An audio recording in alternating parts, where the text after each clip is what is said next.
Rriten pensionet në 2025-ën.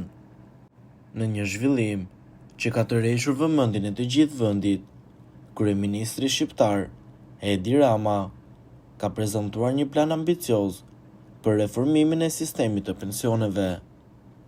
Lajmi kryesor është vendimi për të rritur pensionin minimal në 250 euro, shoqëruar me një rritje progresive që varion nga 20% deri në 37% për të gjitha kategoritë e pensionistëve. Ky vendim vjen në një moment kur debati për pensionet ka qenë vazhdimisht në qendër të vëmendjes publike.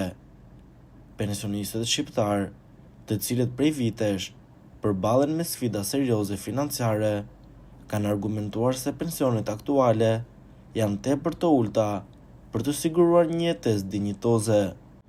Është një hap i domosdoshëm për të mbrojtur të moshuarit tanë, deklaroi një zyrtar i lartë i Ministrisë së Financave.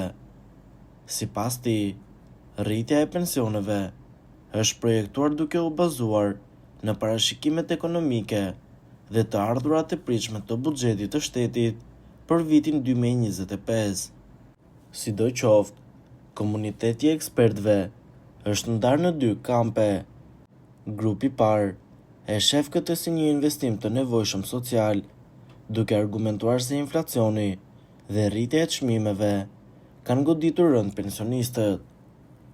Grupi tjetër shpreh rezerva për qëndrueshmërinë financiare të këtij vendimi.